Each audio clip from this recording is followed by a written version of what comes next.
morning, everyone. Thank you for joining us. I appreciate your time. So we're honored to be here. As you know, because we've been talking in the last months, we're organizing Dubai Investors Roundtable. We're two ecosystems in business. I am from Elite Business Women International. We have an ecosystem with 11 countries in our ecosystem and more than 10,000 companies. And we started from Romania and now we are in Europe, the Gulf countries, and started last year in Russia as well.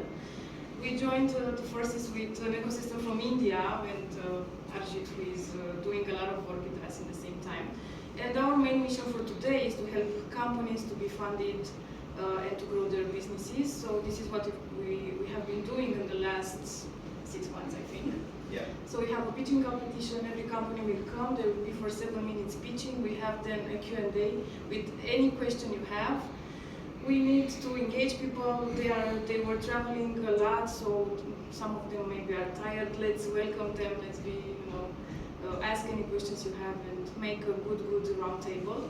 So this is what I want to say. And of course, anything you need, I'm here. We will start. So let's go. So as you know, I'm Arijit. So we run one of the finest and coolest ecosystem in approximate 95 countries with 35,000 companies into our network.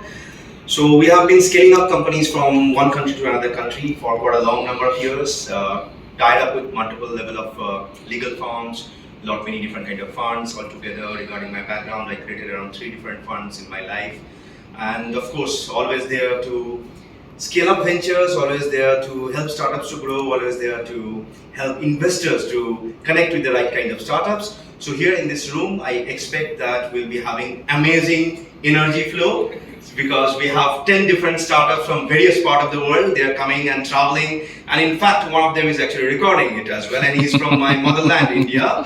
Thanks for him. And we have 2 different other investors who already joined in Zoom. Prashun is a great friend of mine from US. He runs one of the finest angel syndicate over there, and George, he runs another fund. So thank you for joining us in Zoom from Zurich and from USA. They couldn't travel and probably will have another one. She'll be joining soon in Zoom. She just sent us a message. There's a good number of people. Interact with them, ask as many questions that you want, communicate with them, and if you can help them in any way in business, growth, fundraising, anything will be actually really appreciable. Thank you so much. Thank you. Thank you. My friend, but now I'm doing a lot of things. So give me some time to settle down.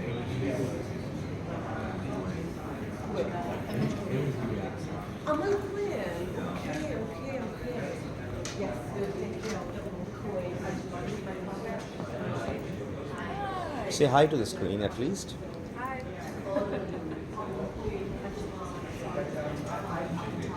Say hi to the screen. Yes, you can say hi to me. Hi, my friend. Hi, my friend. Hi.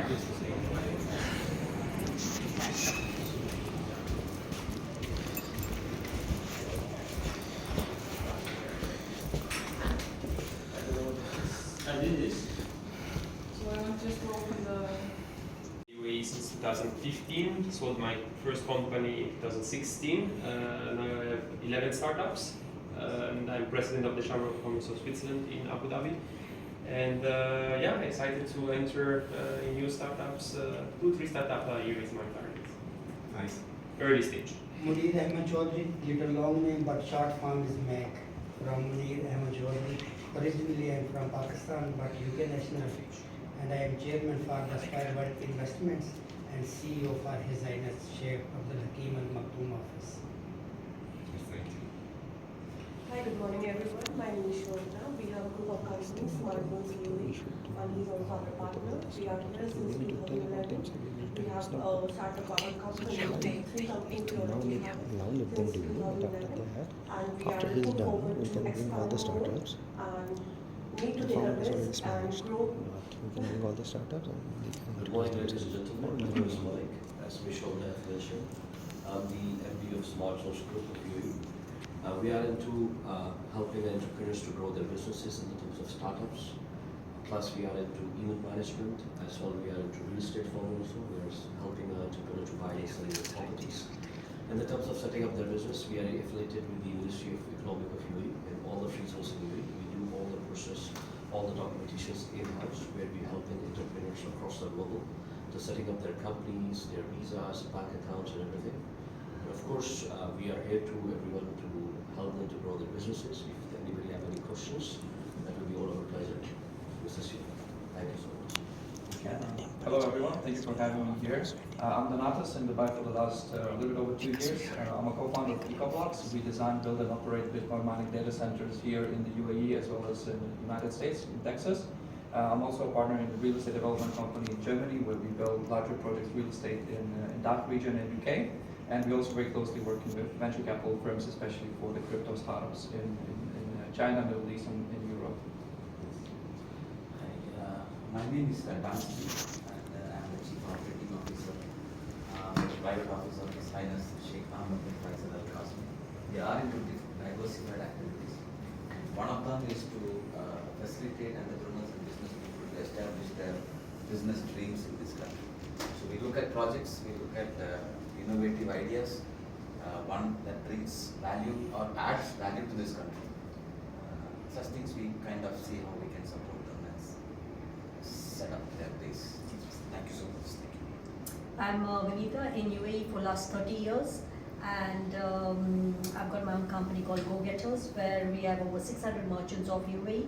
I closely work with the Chambers of Commerce of India, helping the SMEs to start UAE platform, and definitely I would love to get associated with the startups and help them in the marketing because that is my forte, and let's see. Thank you so much. Assalamu alaikum. My name is Ali. I'm from Palestinian. I'm from Al Maktoum Investment with Dr. Man. Thank you. Nice to meet you. Nice to meet you. Good to start. I'm a general partner on Global Health Impact Fund, which is a digital health focused fund. We are raising our institutional round, which will be and we'll be able to make investments out of that, which is the investment focus is much larger, which includes mental health, therapeutics, diagnostics, as well as digital health overall. I also chair WISE, which is World in person at a later date actually. So looking forward to it talks. Thank you. Thank you. George, next please. Yes, my name is George Sebastião. I'm a Portuguese Canadian. I have been in the Middle East for now a little bit over 25 years. We run several funds. One is called Stellina, where the director is Pilar Stellina. We also run EcoX, which is an accelerator for new businesses in Dubai and in the region. We have been doing that for the last 4 years, and we normally hold weekly meetings to assist these startups to scale up. It's a pleasure to be here. Thank you so much. Through several areas, so I worked in contracting and then I started to work in sports. And finally, from sports, I drifted to startups and specifically sports management. So to start, I'm going to give you like a small brochure for you to have to review business card. And then I'll start my presentation. This is not counted.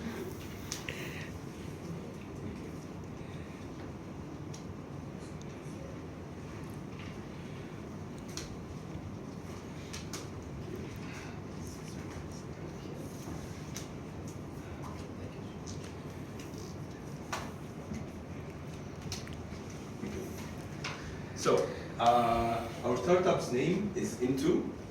Into is your ultimate sports management solution. And thank you guys. I'm looking forward to the questions and for any one of you joining our family. Thank you. Thank you. Super pitch. Any questions, please?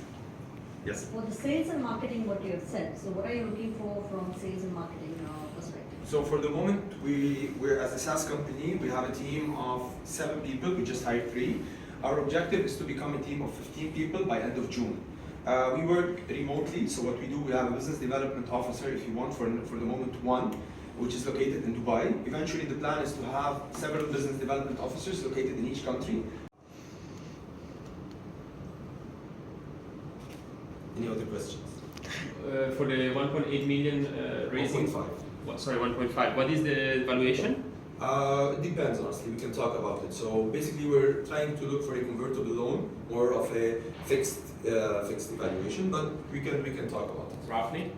Roughly around 15 to 20%. Which are the clients in Dubai that you have? We have CF Tennis. I don't know if you know them. It's a big tennis academy. This is mentioned here. This is your Dubai clients.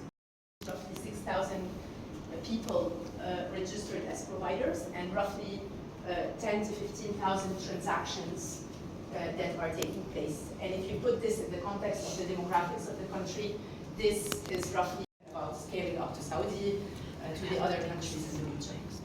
And I forgot to mention that the app is bilingual, Arabic and English. Super. Thank you. Super. So we are open for Q&A, including Zoom as well, guys. Oh, hi. Sorry. You mentioned that there is a partner, right? So how is the equity or the share here? Because then you came back to that you're the only one. Yes, who has invested. So Ahmed is a CTO.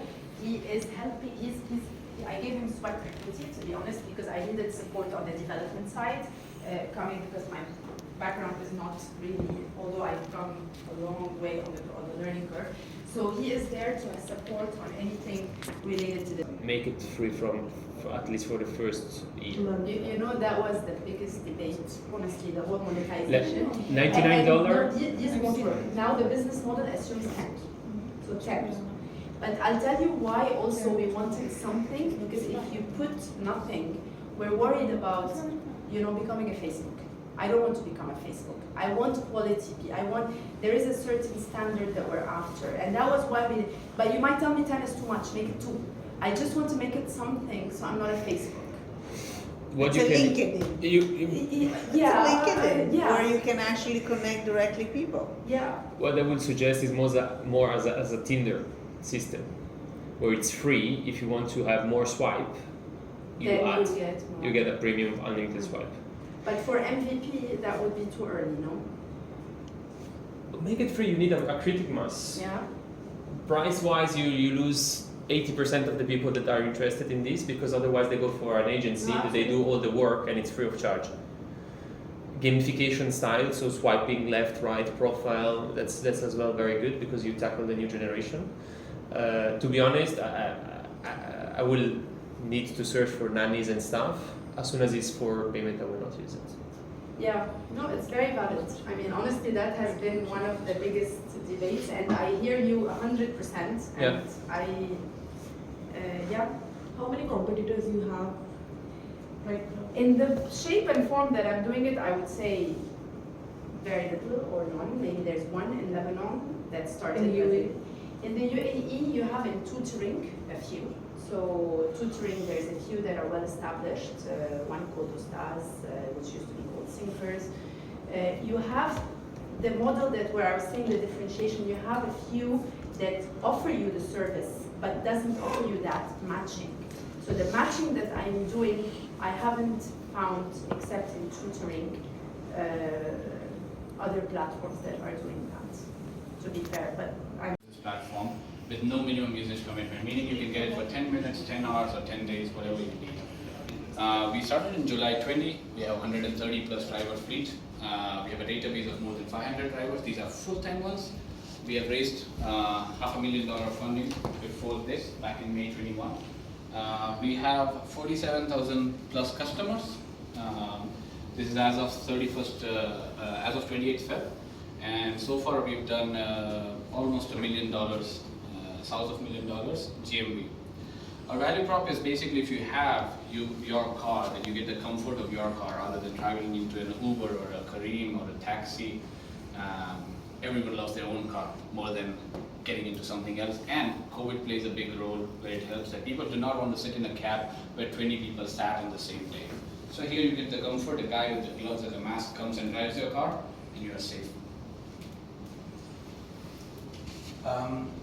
Let's look at the problem. So problem is related to two different parties. One could be individuals, or also it could be also the businesses. Individuals, it's a big challenge for you guys. 75% and we give out the 75% to the driver, companies of the driver. It's a simple model, what every ride-hailing apps take. I just give the KPIs, users growth. Guys, you're next. How are you feeling? Thank you, good. Thank you. Dunstan, you enjoyed it? Yeah.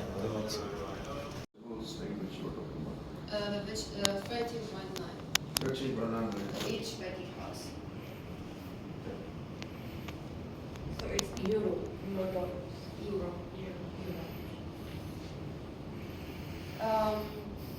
So we plan to grow.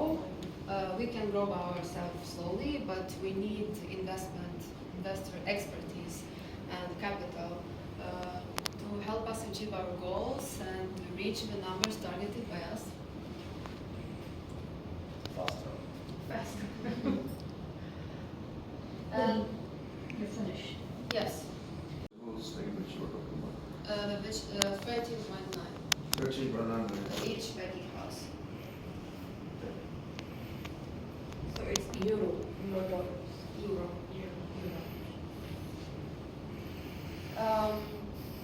So we plan to grow. We can grow ourselves slowly, but we need investor expertise and capital to help us achieve our goals and reach the numbers targeted by us. Faster. You're finished. Yes. Brilliant pitch. This is our contact details. Yeah, the land cost that you have put for 300,000 euros. Yes. Don't you get land on lease, which will put down the cost on a yearly basis? You pay a little as a lease amount than paying you purchasing the land. How does that work? We can do that as well. It Because depends on which your cost will come down drastically in the first year at least. Yes. Yeah. It depends on the project, and each one is not going to get it. Depends in which country we do this. So you are targeting your Moldova and Moldova, Romania, and Spain. Spain and Romania, yes.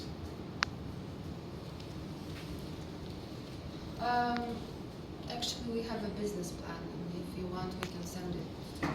No, but I think that I'm definitely not Alina Stancu. Alina Stancu is the founder of Click Romania, and the person that should have taken this pitch, but unfortunately she has a deceased person in her family, some personal issues, so I will do my best to pitch this. Still, It's the same like the powder. it's the same powder, only in capsules. For people that don't like the taste, they can take 2 pills a day. As a supplement. Yeah. As a supplement. As a supplement. So that's it. That's with the hand cream, with avocado and stuff, skin cream, yeah. We are working with a partner from a pharmaceutical industry who is preparing that for us. Backyard, these fruits, these vegetables, sorry. Yes. You bring it to a processor. Yes. He make it the powder. You bring the powder. You bring it to a company that make the packaging. Who is putting it. The packages, we bought the packages and they are just putting the powder in the package. Okay, so they would the same that Yeah. that process from the vegetable to the powder. They do the packaging as well. No. We are doing this In-house. In-house, yes. Sorry. Okay. And after you have distribution that comes and pick it up from you and place it in the stores. In the stores. Up to now, you have reorder from the stores that you Yes. sold? Yes, but the numbers are very small for the moment. But percentage, if they order 100 packets, the next month, how much they order? 100, 50, or 150, or 300?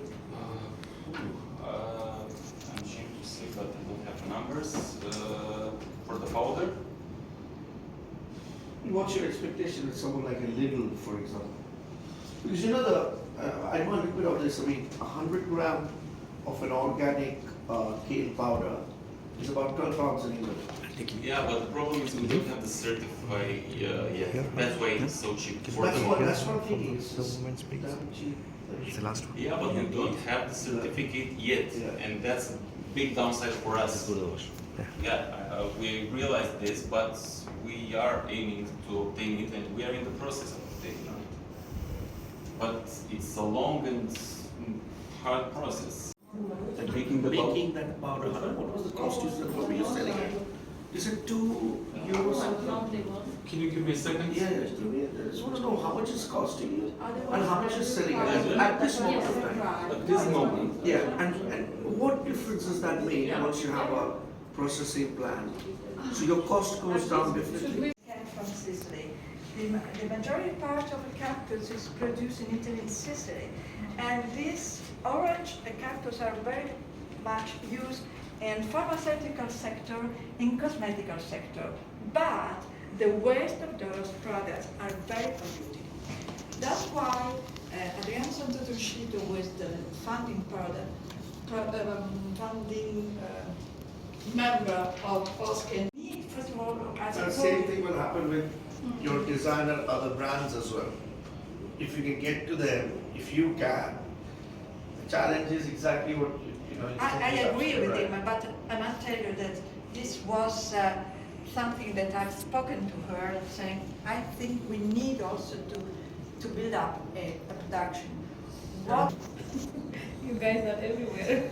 I'm Swiss actually. Yeah, good morning everyone. Heard some familiar language around. So my name is Francesco Zanelli. I'm speaking on behalf of my library, which is a startup based partly in Lazio region and partly in Marche region.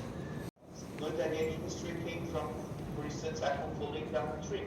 But for us, we had to follow ourselves and actually trip to come up with something which was making us reflect on our on the daily service we might need to be able to recover faster and to have a comfortable life and a comfortable post-traumatic recovery. So long story short, we basically start to reflect after an injury. What was about trying to get into a post-traumatic path. So it meant that among all the other problems we were observing, there was the fact that we had a problematic recovery given the fact that all the musculoskeletal were not fitting our measurement. Also the production was, for the businesses we were investigating, was costly and time consuming. So that's why we tried to put together, and we put together two different words, the medical sector or the medical sector with the technology one. So starting from the injury of our founder, Mr. Antonio Pucci, who is a 19 developer, we matched with this doctor to find out who was actually the first one to implant prosthesis in Italy, were product of the treatment. We tried to find out how to combine those knowledge to come up with a solution which was automatic, safe, and to reduce the margin of error, and also to make the recovery more comfortable for the patient. So we came up with Biolibrary in 2016, and along the line we basically started to reflect on and put in place a model which is basically based on a service, because our main product is, long story short, a cloud-based software for orthopedists and hospitals to deliver on time and tailor-made orthopedic solution, which could be either internal implantable prosthesis or musculoskeletal support. Along the line, we piloted, of course, our model of software, which is cloud-based, and it now is covered with PCT in international and at the national level. So our company started with one goal. First of all, to exploit 3D and additional manufacturing, for to serve to make it better life for people. And our mission became specifically to provide health sectors and operators with a software which was easy to use and could offer on time time answer to me. So basically, I will stop. So we are Reality. We are a technological and therapeutical fashion brand based in Switzerland. My name is Leah. I'm a fashion designer since 23 years. But I come from a big medical family. So at this point in my career, I have the opportunity to blend the best of two worlds. What we wear and what it does to us. I'm actually going to start talking to you about what pollution does to our water and our organism. Our water today, which is our main nutrient carrier, is not a clean molecule. It has attached minerals, salts, toxins, and it makes the molecule more difficult to be absorbed by ourselves. And being poorly hydrated, this brings many negative effects. We don't get the 100% of the nutrients that we actually need. The cells age faster, and health risks, and of course also if we go further in, we can also talk about illness risks. So one way of taking apart these big clusters of water and to have the molecule return into a more natural shape and size and cleanness is through far infrared radiation. This radiation is the therapeutical range of the rays. So it's perfectly biocompatible with our organism. So it's the good radiation. Before and in niche areas, the radiation is being used in the medical field for cardiopathic patients, and also quite interesting in the professional athlete field, because it helps to recover faster and to strengthen the body before an enormous effort. So how do we tie this to actual textiles? What has happened in the past 7 years is that the advancement in the textile industry today, we can nano-encapsulate bioceramic capsules into a fiber. Bioceramics is what is the catalytic, element to create the far infrared radiation. So our own body heat activates the bioceramics, and they create the far infrared radiation. This radiation goes into the body up until 4.5 centimeters, so it has a large area and many of our cells that can be affected with the benefits, the therapeutical benefits. So what have we done? We have created our own fabric. We have 4 active elements in our fiber, consisting of also antioxidants and antibacterial properties. We have created our own fabric, which we are working on now to research how to patent and how to protect it. And being a fashion designer, I could not stop at only creating a fabric, but also our own collection. And here I want to show you a little bit what it feels like, because bioceramics, I realize it sounds like it's a hard material, but it's not. We're working with a nano encapsulated technology, so the fibers are very, very fine. That's the actual prototype, right? Yes. With the material that you are patenting. Yes. So what are the actual benefits to our body?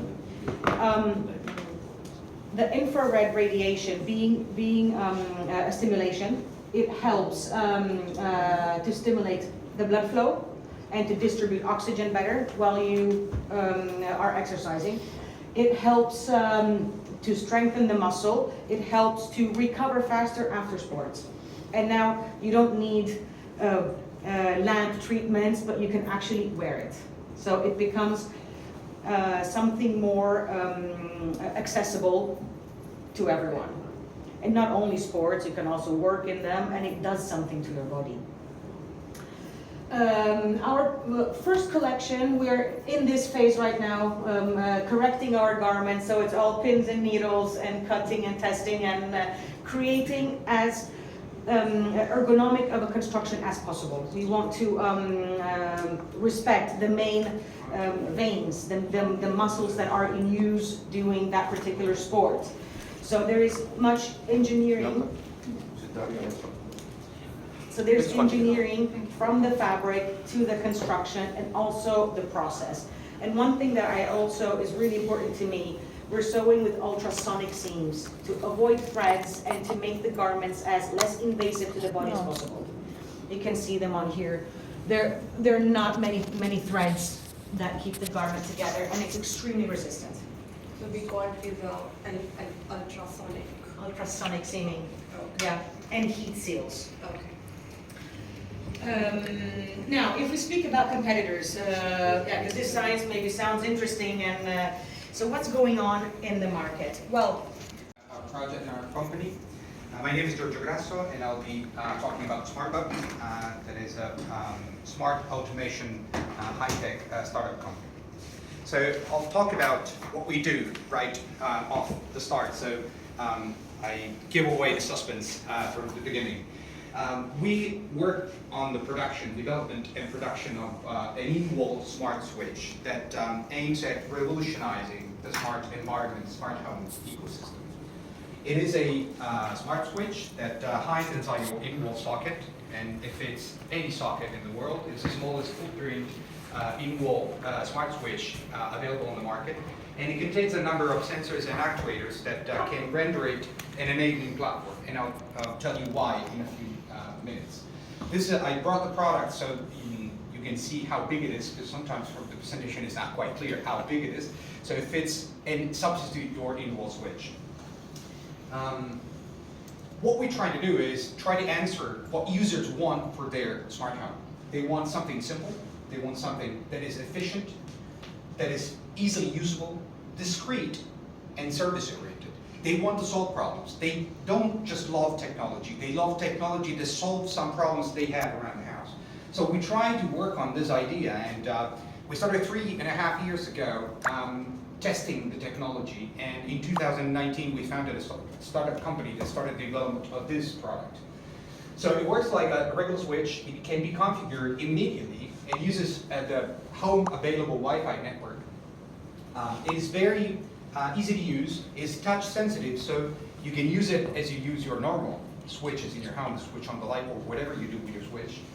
But also it's very discreet. It hides if you don't want it to be visible. It's a technology that integrates with your environment. Has no wirings, has no hubs, or any other requirement. To US, to Australia, to Japan, and it's the same product all the time. So it has this is a piece of plastic is about 3 cents of a dollar. So changing this is really nothing. And it's been thought to scale up worldwide very rapidly. And you don't have to change the hardware because it will work anywhere. You just have to, wire it in.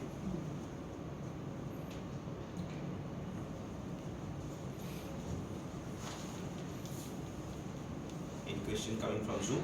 The production capacity what you have today, it is own production or it's an outsourced? Yeah, we have an agreement with 2 factories in Shenzhen. 2.5 years ago, before the pandemic, I visited Shenzhen through a consultant company in Canada that introduced us to a number of production sites. We have selected 2 with which we have worked all through the prototyping phase, and they have each one capacity of 1 million pieces per year.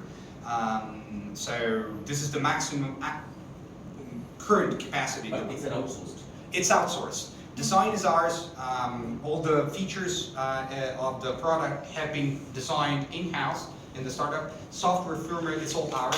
What we do, we give the blueprints for production to 2 companies outside. They sign a commercial agreement with us, and they make the product for us, and they install the firmware that we provide at the production site.